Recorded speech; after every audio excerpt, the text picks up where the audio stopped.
Saint election open ballot سے کرانے کے لیے سپریم کورٹ میں ریفرنس دائر، صدر مملکت نے شو آف ہینڈز کے معاملے پر سپریم کورٹ کی رائے مانگ لی۔ صدر مملکت نے وزیر اعظم کی تجویز کی منظوری دی۔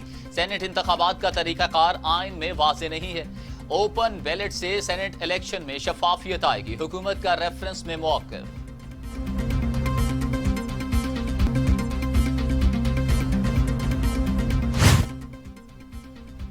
مسلم لیگ نون کے تمام اراکین پارلیمنٹ نے اپنے استعفے پارٹی قیادت کو جمع کروا دیے۔ رانا ثناء اللہ نے کہا کہ صوبائی و قومی اسمبلی کے اراکین نے پارٹی قیادت کے فیصلے پر لبیک کہا۔ بیرون ملک یا بیمار اراکین نے بھی اپنے استعفے بھجوا دیے ہیں۔ اگلے ہفتے آئندہ کی حکمت عملی کے لیے اجلاس ہوگا۔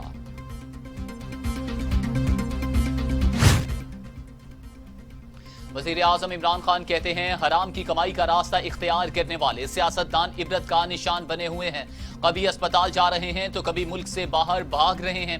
فوج سرحدوں کی محافظ اور پولیس شہریوں کی محافظ ہوتی ہے۔ چاہتا ہوں قوم پولیس کو پسند کرے۔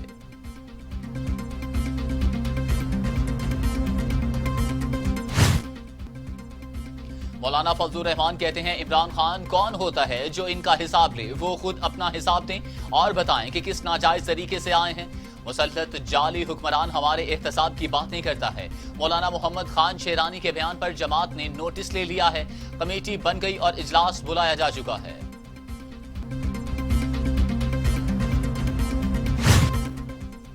آصف زرداری کا نواز شریف اور فضل الرحمان سے ٹیلی فونک رابطہ۔ سابق صدر کہتے ہیں کہ سینٹ الیکشن سے قبل استعفے نہ دیے جائیں، ضمنی انتخابات کے بائیکاٹ کے حق میں بھی نہیں، جبکہ پی ٹی ایم مل کر سینٹ الیکشن لڑے تو 15 سے زائد نشستیں حاصل کی جا سکتی ہیں۔ معاملے کو پی ٹی ایم کی سربراہی اجلاس میں حل کریں گے، مولانا فضل الرحمان کا موقف۔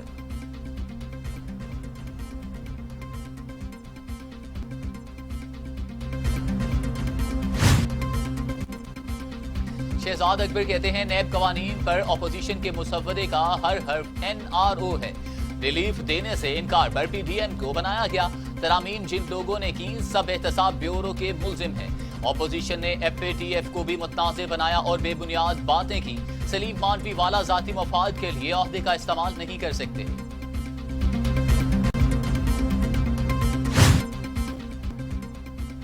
چیئرمین پیپلز پارٹی بلاول بھٹو کہتے ہیں سلیکٹڈ نظام نہیں چل سکتا۔ پیپلز پارٹی جانتی ہے عمران خان سے استعفے کیسے لینا ہے۔ اگر جلسہ کرنا ہے، احتجاج کرنا ہے تو پیپلز پارٹی سے سیکھیں۔ ہم نے پھانسی کے گھاٹ دیکھے ہیں، ڈرنے والے نہیں ہیں۔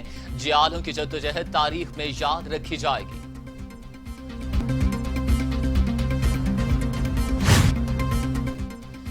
سینیٹر شبلی فراز کہتے ہیں پی ڈی ایم میں شامل مفاد پرست ٹولے کی سمتیں مختلف اور منزلیں جدا ہیں۔ یہ سانجھ کی ہنڈیا اب بھی چوراہے پھوٹ رہی ہے۔ حکومت کے خلاف تحریک چلانے والوں کے اپنے خلاف تحریک چل پڑی ہے۔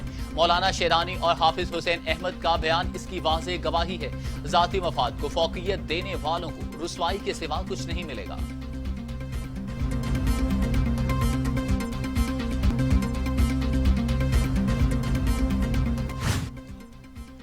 فردوس عاشق کوان کہتی ہیں پی ٹی ایم میں اعلانیہ بغاوت ہو چکی ہے۔ مولانا کا بھانڈا ان کے اپنوں نے ہی پھوڑ دیا۔ استعفوں کی فلم چلنے سے پہلے ہی فلاپ ہو چکی ہے۔ وزیر اعظم کے سامنے پی ڈی ایم عناصر کی حیثیت بونو جیسی ہے۔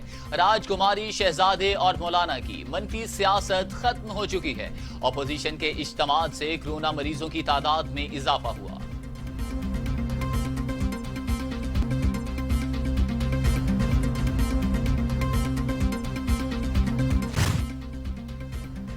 کورونا کی دوسری لہر شدت اختیار کر گئی۔ لاپرواہی اور بے احتیاطی سے وائرس بے قابو۔ 24 گھنٹوں میں مزید 84 مریضوں کا انتقال۔ اموات کی تعداد 9557 ہو گئی۔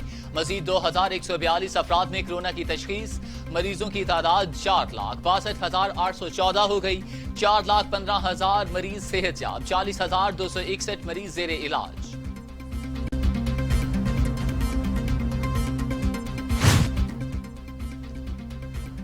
پاکستان کے معروف اداکار اور مزاح نگار انور مقصود کا کورونا ٹیسٹ مثبت آ گیا۔ ان کی صحت پہلے سے بہتر ہے۔ ڈاکٹرز کی ہدایت کے مطابق خود کو قرنطینہ کر لیا۔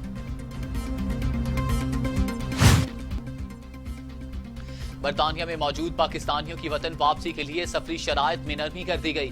برطانیہ سے business visa, visit visa, transit visa رکھنے والے پاکستانیوں کو ملک واپس آنے کی اجازت ہوگی۔ اعلامیے کے مطابق ایسے پاکستانیوں کے لیے سفر سے 72 گھنٹے قبل کورونا نیگیٹو کی رپورٹ لازمی قرار دی گئی ہے۔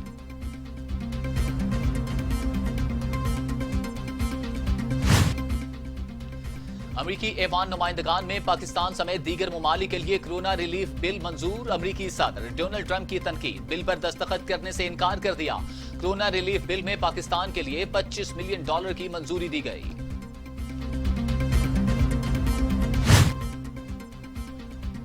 دنیا بھر میں کورونا سے 17,23,000 ہلاکتیں، مریضوں کی تعداد 7,83,00,000 ہو گئی۔ امریکہ میں 3,30,000، برازیل میں 1,88,000، بھارت میں 1,46,000، میکسیکو میں 1,19,000، روس میں 52,000، فرانس میں 61,600 اور سعودی عرب میں 6,139 اموات۔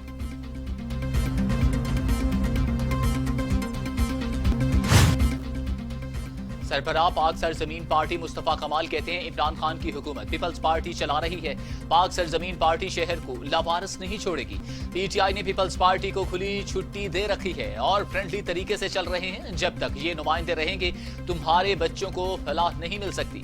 کراچی میں ایسے علاقے ہیں جہاں ووٹرز زیادہ ہیں اور آبادی کم ہے۔ کمزور حکومت ایم کیو ایم کی 6 سیٹوں سے چل رہی ہے۔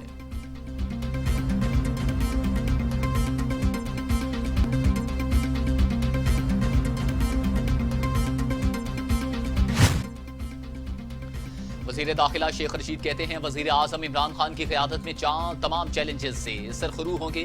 وزارت داخلہ 120 دن میں بدل جائے گی۔ پولیس پاسنگ آؤٹ پریڈ میں پہلی بار کسی وزیر اعظم نے شرکت کی۔ وزیر اعظم عمران خان قوم کو تمام مسائل سے باہر لے کر نکلیں گے۔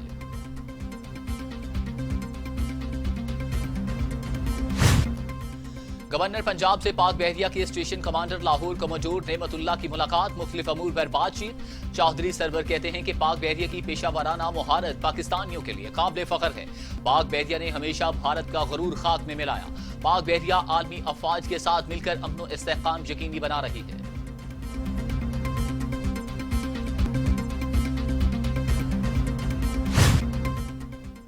لاہور ہائی کورٹ میں پنجابی زبان کو نصاب کا حصہ بنانے کے لیے درخواست پر سماعت۔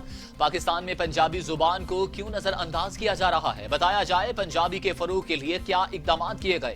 پنجابی زبان کے تحفظ کے لیے اقدامات کی ضرورت ہے۔ اگر زبان کو نصاب کا حصہ نہ بنایا گیا تو یہ بتدریج ختم ہو سکتی ہے۔ جسٹس جواد الحسن کے ریمارکس۔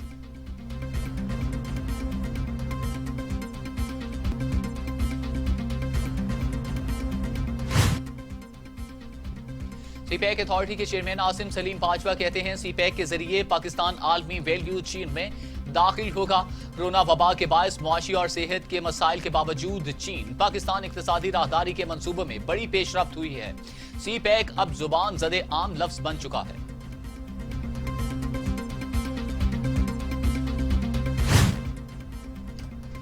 مشیر قومی سلامتی معید یوسف کے زیر صدارت پاک افغان ٹریک 2 مذاکرات کا اجلاس۔ افغانستان میں امن عمل پر تبادلہ خیال، کہتے ہیں دونوں ممالک کی معاشی خوشحالی ایک دوسرے سے جڑی ہوئی ہے۔ پاکستان افغانستان کو معاشی طور پر مضبوط دیکھنا چاہتا ہے۔ پاکستان اقتصادی سلامتی پر کام کر رہا ہے۔ افغانستان میں امن وسطی ایشیا کے ساتھ رابطے کے لیے بہت ضروری ہے۔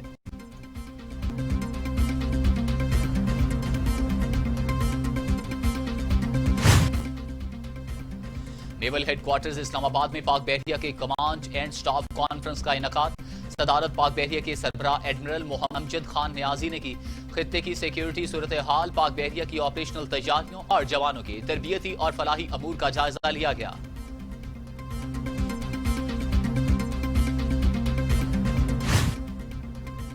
فرانس میں فائرنگ سے 3 پولیس اہلکار ہلاک، 1 زخمی۔ پولیس گھریلو جھگڑے کی شکایت پر ایک گھر میں پہنچے تھے۔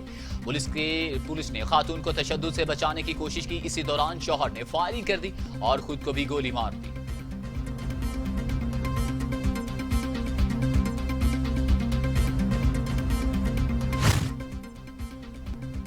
پاکستانی نیاد برطانوی سیاستدان Wajid Khan house of lords کے رکن تعینات، جبکہ ملکہ برطانیہ نے واجد خان کی تعیناتی کی منظوری دے دی۔ واجد خان لنکا شائر کے علاقے برنلے سے رکن ہاؤس آف لارڈز تعینات ہو گئے۔